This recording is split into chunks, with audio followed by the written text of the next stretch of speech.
The long-retired former deputy propaganda chief and head of China's Publishing and Broadcasting Administration, Tsai Fu-chao, has now been placed under formal investigation. There's a huge backstory behind Tsai Fu-chao going down this time. He's being taken out by a coordinated collective denunciation campaign. It was all arranged from the top down, specifically to bring him down. Outsiders sense that Tsai Chi's grip on the propaganda department has already loosened. The guns, the knives, the pens and the purse strings are all flashing red now. Every single one. That same day, Sichuan's vice governor and provincial police chief, Huang Weishui, died quite mysteriously that very night, right after chairing a national police chiefs conference in Nanjing. He got back to Chengdu and hanged himself in his office that same night. Huang Weishui's relationship with Wang Xiaohong is anything but simple. He was actually lined up by Xi Jinping's own faction to eventually succeed Wang Xiaohong. His sudden death in Sichuan means his patron, his political backer at the very top of Zhongnanhai, must be in serious trouble. During the Cultural Revolution, so many people who actually killed themselves were officially said to have died of illness. Cultural Revolution 2.0 isn't coming out, it's already happening right now. Hello everyone and welcome to PinnacleView. I'm Shan. There are signs the CCP's top-level infighting is heating up sharply. On July 14th, Politburo member Ma Xingrui was officially expelled from the party and public office. On the 15th, Tsai Fu-chao, retired former deputy propaganda chief and head of China's Publishing and Broadcasting Administration, was put under investigation. That same day, Huang Weishui, Sichuan's vice governor and head of its public security department, died under mysterious circumstances that night, right after attending a national conference of provincial police chiefs in Nanjing. China's rule of the country runs on what people call the five fingers. That's what everyone says. The gun barrel, the knife handle, the pen, the purse, and now finally there's a fifth, the high-tech calculator finger, meaning mass surveillance powered by big data. These two latest events really do show it. Now that the guns and the money have already gone down, the pens and the knife handles are collapsing across the board as well, right in front of everyone. The 21st Party Congress, it turns out, really is becoming a power meat grinder, isn't it? Today's guests are senior media professional Ms. Guo and independent producer Li Juan. All right, Li Juan, let's start with this Tsai Fu-chao affair. You got deep ties to the propaganda department, especially the broadcasting administration. How should I put it? A lot of personal history there, right? The Broadcasting Administration is the most powerful agency at the core. I didn't know since I've never been there. Why? Because first, it controls content censorship and resource allocation. Take film and TV. Before it can be made or aired, it has to pass censorship. And every review, even by the lowest tier expert panel, people just brought in to sit and watch a screening once, gets paid 2,000 yuan. That's 2008 pricing, 2006 to 2008 rates. 5 screenings a day, that's 10,000 yuan. So once you get past that kind of review, then when you want to air it on a channel, a frequency, a platform, you need a license too, right? Then there's equipment procurement for broadcasting too. Our old TV station's biggest annual budget, 100 million yuan, went toward what exactly? Equipment. We were stunned. Our annual ad revenue was barely 100 million, so why spend so much on equipment? You can't really account for all of it, right? And there's ad scheduling too, dividing up budget items. Loosen a bit here, tighten a bit there, and the money flows in. Won't air it. What will you do? So the ways he makes money are incredibly varied. You see, the most common thing is content approval. Whether a show passes review, whether it airs in prime time, whether it needs fewer episodes cut. Back then, it usually took a little appreciation. It runs deep. Then there's licensing and resource allocation as well. Broadcast licenses, cable access, video platform rights, all scarce resources. Who gets extra channels and who gets satellite access? That's the real question. A lot of TV stations couldn't get satellite access. You wanted it, you paid. So the profits here are also huge. Local broadcast networks run monopoly operations and things like set-top boxes, broadband, interactive services. All of that requires official approval. Third is kickbacks. Like I mentioned, TV stations and broadcasters buy huge amounts of equipment every year, cameras, broadcast vans, and all of that comes with kickbacks, right? How much kickback on a 100 million equipment deal? Even we don't know. And then when you buy in TV dramas and shows like that, well, all of those deals come with kickbacks too, every single time, without exception, right? The fourth category is advertising and scheduling time, primetime ad slots, program scheduling slots. These are all resources with a clear set price tag, right? I mean, whichever ad company gets picked, take CCTV's 30-second slot right before the Xinwen Lianbo Evening News, that alone can be worth over 10 billion yuan a year. If I hand that contract to a particular company, that company is guaranteed to make a fixed amount every single year. And all of it gets arranged by leading cadres. The Broadcasting Administration might really be the one that makes stars. They say who gets cast, and if they want someone to be famous, that's who gets built up. That's the bottom tier. Later, think about it. The Broadcasting Administration and the Propaganda Department, whatever actor they decide to promote absolutely becomes a star because they control it. Say they decide they don't like you, they ban your show, and it's not just CCTV, it's the whole national network. Every CCTV station won't air you. One word from them and that actor's career is dead. Dead. So their power is enormous. That's why actors, production companies, film studios, none of them dare cross these people because their power is just too great. The moment they take a dislike to you, your income basically gets cut off entirely. And they can make you rich too. Say, for instance, take Xi's anti-corruption drive, right? So now, say the Broadcasting Administration announces it wants a documentary, a project worth about 4 billion yuan, right? Then whoever invests in it, a few hundred million yuan goes in, and certain actors have to be chosen for the cast, so a whole group of people cash in big. So what it really comes down to is this control over resources. Once those resources are in their hands, all kinds of truly unbelievable things can happen. That's the relationship. So let me ask Ms. Guo, what do you think? Cai Fuqiao's been retired for years now, nearly 10 years, I think. Was he investigated because he made too much money and built up such a rotten reputation inside the system? Or is it because of what's really hot right now, the political and power struggle we're talking about today? Because if you take the Cai Fuqiao affair out of the context of the 21st Congress and Xi Jinping's current power structure, out of what's actually happening in China right now, you can't make sense of it. So why has this become so sensitive? Because he's caught up in a vortex right at the core of Chinese power. That's exactly why this happened to him. Someone like Cai Fuqiao. Is he Xi's man? You think? After Xi came to power and launched his anti-corruption drive, Jia Qinglin's family was the one exception, strictly protected, untouched, not a hair harmed. Right, exactly. So the logic here is clear. It's not that Xi doesn't know Jia Qinglin was corrupt. He wanted to inherit Jia's entire political legacy and network completely intact. So Jia Qinglin's people, seeing the old man come through completely unscathed, naturally all turned to Xi Jinping instead, to trade their loyalty for his political protection. And Cai Fuqiao was the highest-ranking figure of that whole group, the key figure who lasted the longest, in the most rotten era of all. So there's no question Cai Fuqiao started out as Jia Qinglin's man. But in the end, it was Xi Jinping who finished him off, because right now Xi's opponents are moving to wipe out his entire power base, and Jia Qinglin, the godfather of the Fujian faction, was naturally going to be targeted too. This is all a clear sign of just how badly Xi's power has declined. So that's why this whole thing is so sensitive. Right, so you think it's not really about money, not about other corruption. The key issue is a power struggle. This is the 21st Congress power struggle at a critical point, and even the bottom of the deepest dragon pool is being dragged out. So even though he'd retired for a few years, they still dragged him out, because behind him is Jia Qinglin. Right, I know Beijing's waters run deep, Li Juan. And this time, Cai Fuqiao's downfall has a really big backstory behind it. What people are saying is that he was reported on collectively by a whole group. Collectively reported. It wasn't one person reporting him, it was a collective. Now, anyone who understands CCP politics knows this. Normally, for someone like him, 8 years after retirement, there's almost no chance of a collective report like this. What triggers a collective report? It means the top signaled, we're going after this guy. Please, everyone, provide the evidence. There's a command center behind this. There's a command center behind it. And that's when this happens. Uh-oh, they're going after him. What do we do? Everyone starts figuring out a way. Because after all, he's got plenty of people with grudges or interests against him. Right?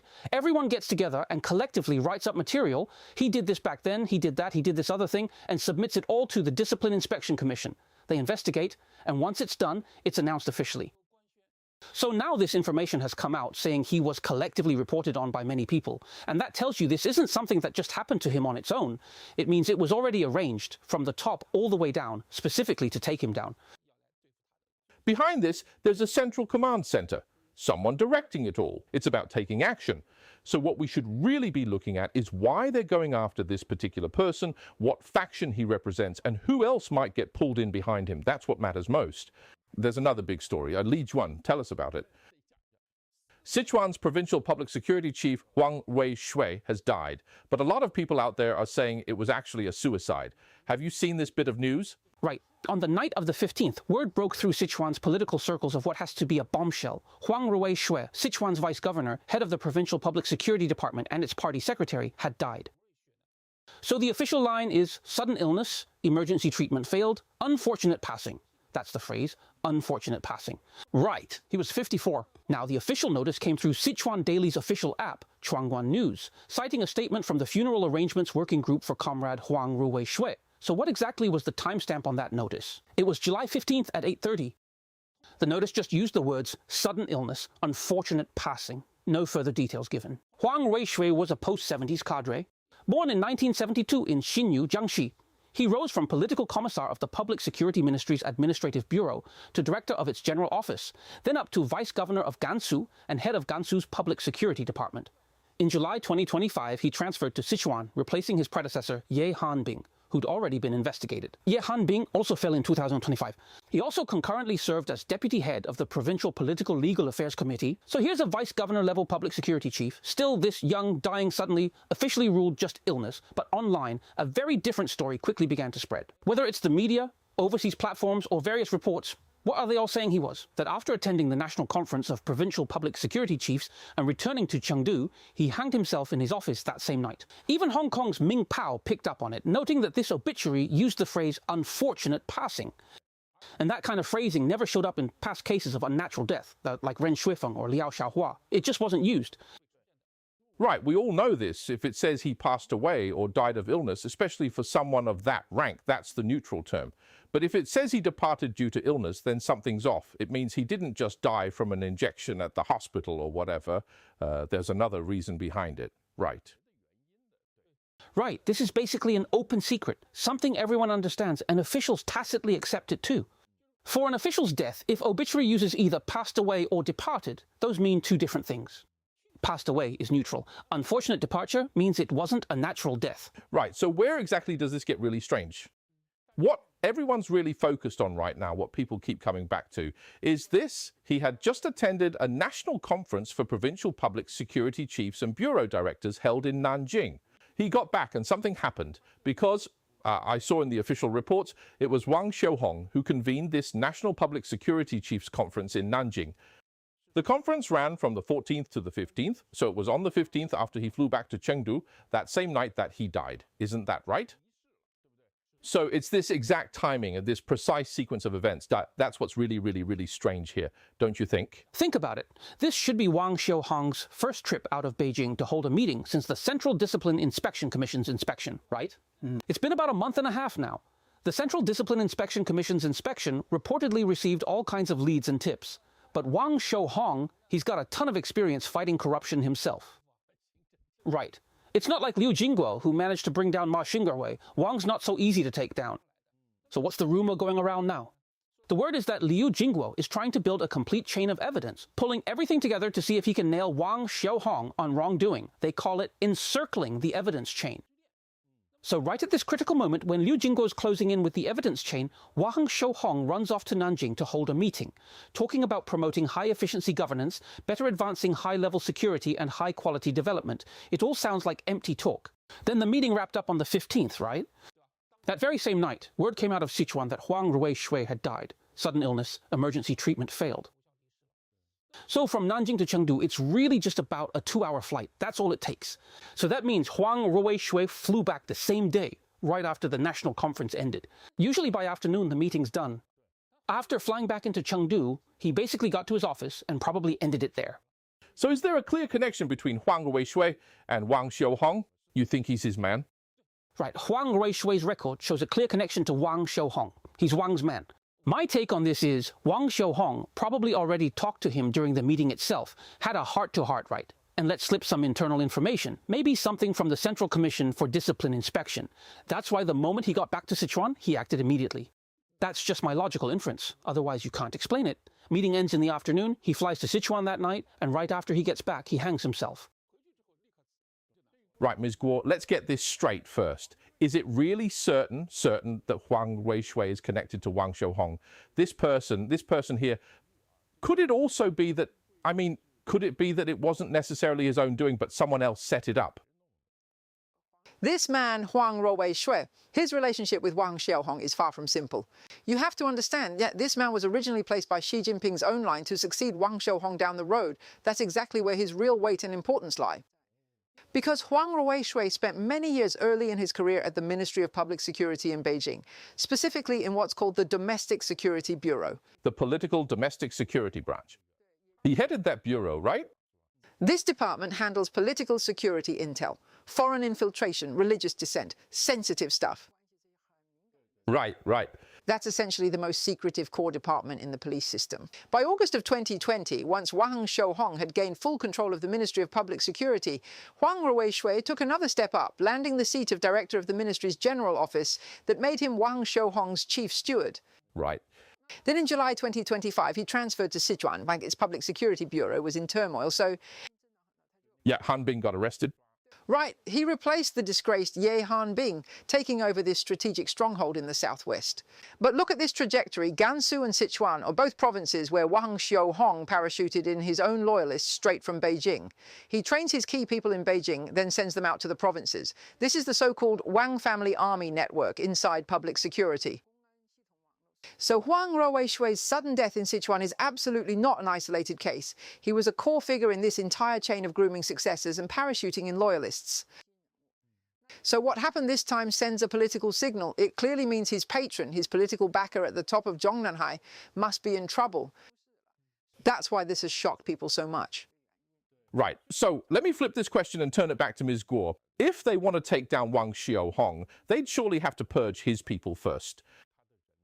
Let's flip it round and see if that theory actually holds up, that they'd start below, clearing out some of his people first. And actually, we're already seeing signs of that happening. So could this be a sign that things have already been decided at the top, or that certain forces have already made their decision to move against Xi Jinping himself? Is that the sense you're getting? Over the past year, Wang Xiaohong's old subordinates have been purged one by one from the ministry's core. Take last April, for example, Vice Minister Xiaoyu Ganlu was removed. Then in July, his Vice Ministers Chen Su-yuan and Xuanbao Li were both removed too. By the end of this year, Assistant Vice Minister Liu Guoyi was also removed. He was the ministry's executive vice minister, really Wang Xiaohong's right-hand man, the one guarding the gate for him. So within this term at the ministry, Wang Xiaohong's power base has already been purged, hollowed out.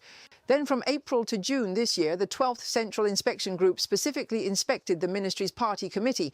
That inspection has now run over 2 months. Wang Xiaohong himself, from March 18th to April 11th, went a full 4 weeks without a single public appearance.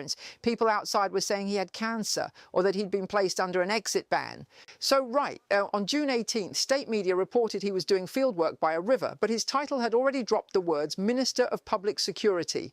They stopped reporting him with that title at all. Now, on the Zhang Youxia attack, sources inside China say Zhang Youxia and Liu Zhenli were attacked and taken away at the Central Party School on January 20th this year.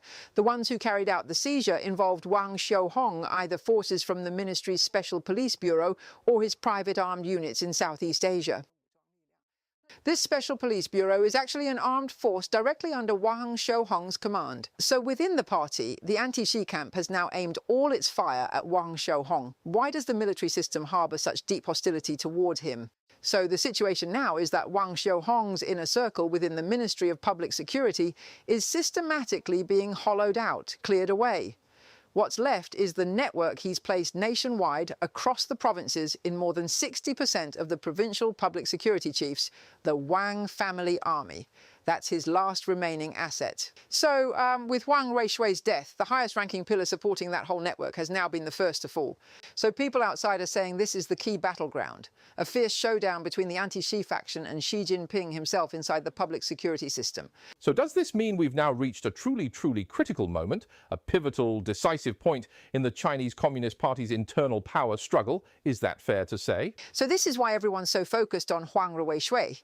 People don't know whether he, like Yu Zhenghua, took the fall and died for the system or was murdered by someone else. He was too important, he knew too much, held too much sensitive material. So people find this disturbing. And pretty brutal too. Now, a lot of people are talking about a Hua Guofeng moment for Xi Jinping, and I think that comparison is spot on. Xi's situation really does resemble Hua Guofeng's back then. Nominally still the top leader, still sitting in that seat, but the power within the party's been hollowed out bit by bit. It really is a rout. People in his faction are in really bad shape now. Being hollowed out like this is totally different from just being toppled outright. He's using institutional means, step by step, gradually, to lock the very top power into a cage. Look at this. So on July 13th, the People's Daily front page suddenly brought up that Politburo Life meeting from December 25th and 26th. Before that meeting, the party had Wen Jiabo and Wang Yang represent Hu Jintao, since he's the last living former party chief, and the two of them met individually with all 22 Politburo members, demanding that each one carry out criticism and self-criticism, and seriously criticise at least one colleague in writing kept on file. Right, the meeting you're talking about was last year. December 26th last year. But there was a report on that meeting at the time, and you're saying on July 13th they reprinted that same report.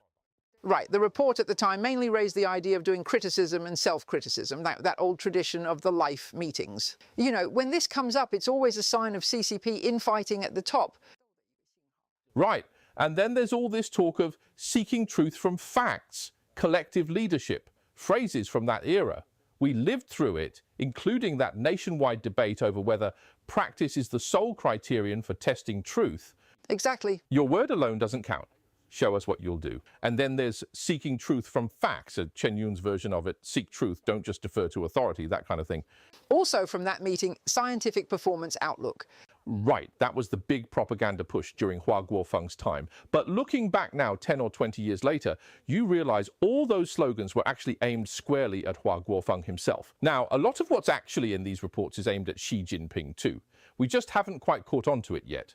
According to leaked statistics, at this self-criticism meeting, Xi Jinping himself was the one under fire. It's been circulating online, the real details of what happened. Xi himself was singled out for criticism 11 times, Tsai Chi 6 times, Wang Huning 4, and Li Qiang once. Xi's main self-criticism was mainly about his own family not being kept in check. His relatives were using his name to do business and rake in money out there. There's also the Ma Xinyu case. Xi said with regret that Ma had betrayed the party's efforts to cultivate him. This all happened at that meeting. This was at the end of last year. Right, this meeting follows the exact same pattern as what happened before Hu Yaobang was ousted and before Hua Guofeng was ousted. The Politburo held this kind of self-criticism, mutual criticism session both times. Same model. So when people at the top of the party see this kind of meeting play out, they know it's aimed at the General Secretary. So, criticising the General Secretary in public 11 times, in the decade plus since Xi Jinping became the unchallenged sole authority, this has simply never happened before. In the past, Xi lectured everyone else from on high. Now it's flipped. He's the one being criticised one after another. As outside observers see it, the fact that this story could resurface on the front page on July 13th is itself telling.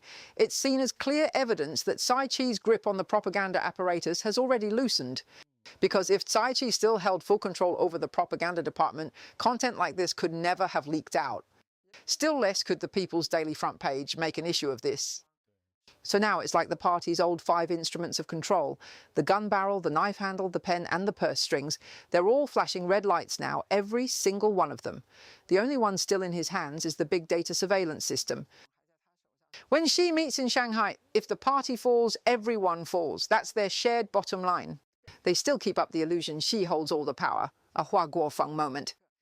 Of course, hollowing out Xi's power, gutting this status as the sole unchallenged authority, stripping away all that power he's built up, that's a far harder operation than taking down Hua Guofeng was, because after all, Xi has spent 14 years building up this position as General Secretary. Even so, it took Hua Guofeng 3 full years to gradually, step by step, hand over power before they finally announced his downfall. Xi's power is far more deeply entrenched and tangled than Hua Guofeng's ever was. So that's exactly why outside observers feel this way. Why is it that Chinese politics right now is so murky, so impossible to see through? This is harder than in any regime anywhere in the world. It's simply because they have to maintain surface-level stability. As people put it, Xi probably isn't another Hua Guofeng. Hua Guofeng, everyone in the party knew, was a fairly honest, straightforward man. What I mean is, Xi's not like that. We're all asking, but will it come to mutual destruction, a fight to the death? That, I'm afraid, is probably where this ends up. This is the crux of the situation. He says he's not like Hua Guofeng. Even if he agrees to something, it doesn't count. So now Wang Xiaohong has rushed off to Nanjing. Even though Chen Shi's case had already seemingly been agreed to and settled, he went ahead and personally chaired this national conference of provincial and municipal public security chiefs. That's exactly why this feels so dangerous, so critical. And what comes after? If it really does turn into mutual destruction, both sides going down together, then, well, that's it.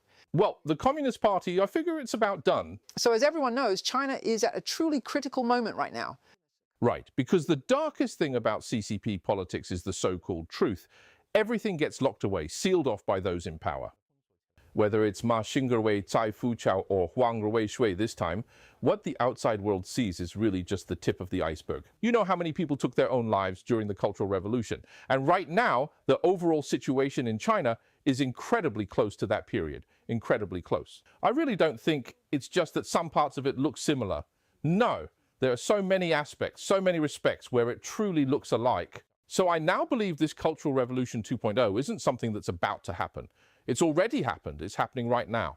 Why is everyone so on edge watching this so closely this time? These two officials falling, running into trouble, set traces back to Wang Xiaohong. Wang Xiaohong was supposedly already on the way out. Everyone inside the party knew there were already several candidates lined up to replace him, but then he suddenly, very publicly, showed up in Nanjing to chair this meeting. Right after he got back, right after that meeting wrapped up, a local public security chief committed suicide. So at this point, everyone can feel how tense things are. If Xi Jinping's faction, and the party's top leadership all knows this, really were willing to step down the way Hua Guofeng did, that would honestly be fine. But they've clearly still got the will to fight, even willing to go all the way to mutual destruction. That's the trigger point behind everyone's anxiety. So that's why everyone's so on edge right now, why everyone's watching this so closely. So indeed, it really has come down to a life or death moment. Right now, the situation is extremely, extremely sensitive. From this point on, all the way through next year's 21st Party Congress and on to the end of next year, we're likely to see all sorts of things emerge. A lot of very strange, very bizarre developments. We'll keep tracking this story closely and we'll keep you updated every step of the way. That's all the time we have today. Thanks to our two guests. Thanks to all of you for watching. And thanks for your comments. See you next time on the show. Goodbye for now.